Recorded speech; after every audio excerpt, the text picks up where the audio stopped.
قراءت یا اذکار نماز میں ایسی غلطی جس سے معنی فاسد ہو جائے، نماز فاسد ہو جاتی ہے۔ اب جیسے رکوع میں سبحان ربی العظیم کہا، عظیم سبحان ربی العظیم ہے، عظیم مانے عظمت والا، اور عظیم مانے سخت ترین دشمن۔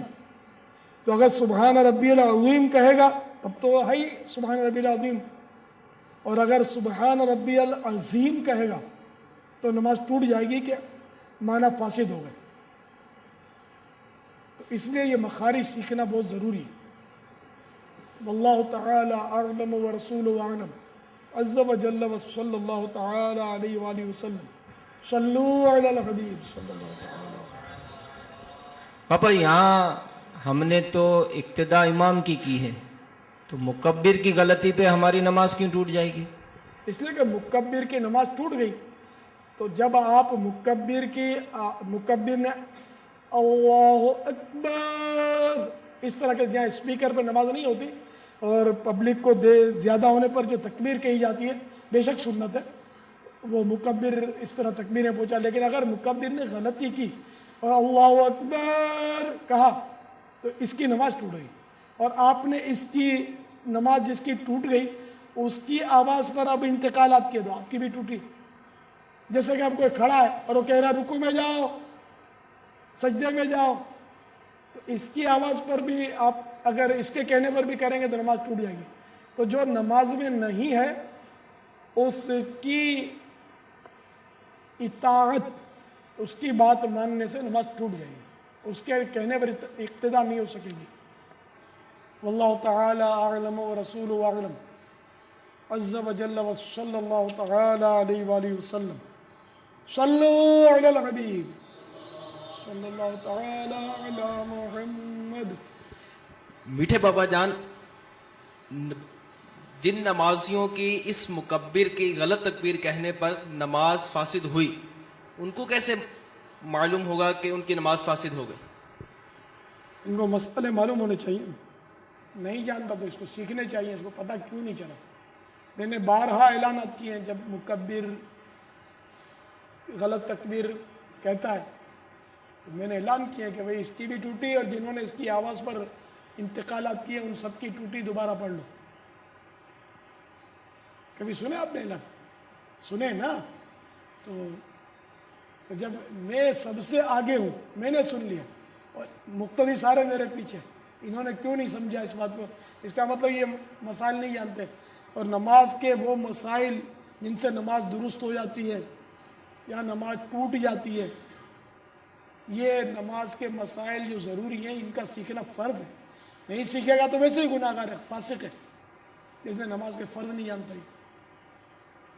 واللہ تعالی اعلم ورسولہ اعلم عز وجل وصلی اللہ تعالی علیہ وآلہ وسلم صلو علی الحبیب صلی اللہ تعالی علی محمد۔ پیارے باپا جان، نماز میں سجدے میں جاتے ہوئے دونوں ہاتھوں سے پاجامہ سمیٹنا یہ کیسا ہے؟ مکروہ تحریمی ہے، کپڑا سمیٹنا، جیسا کہ آج کل بعض لوگ سجدے میں جاتے وقت پاجامہ وغیرہ آگے یا پیچھے سے اٹھا لیتے ہیں۔ ہاں اگر کپڑا بدن سے چپک جائے تو ایک ہاتھ سے چھڑانے میں حرج نہیں۔ داڑھی بدن یا لباس کے ساتھ کھیلنا بھی مکروہ تحریمی ہے۔ واللہ تعالی اعلم ورسولہ اعلم عز وجل وصلی اللہ تعالی علیہ وآلہ وسلم صلو علی الحبیب۔ انگڑیاں جواب میں مکروہ تحریمی چوا، تو مکروہ تحریمی سے کرو مراد ہے؟ مکروہ تحریمی حرام جو قریب ہوئی تو جڑے نماز میں مکروہ تحریمی فعل صادر تھے تو نماز اگر جانی بوجھی نے کری مکروہ تحریمی فعل جاتا نماز پاچھو نویسلے سے دورانو واجب ہے نے اگر بھول سے تھی ویو تا پچھی نماز سجدے سہو کرنو کپنو، سجدے سہو واجب تھی نو، سجدے سہو کرنے بھولی ہو تو بھی نماز پاچھی پڑی کپنو۔ یہ پوچھ رہے ہیں کہ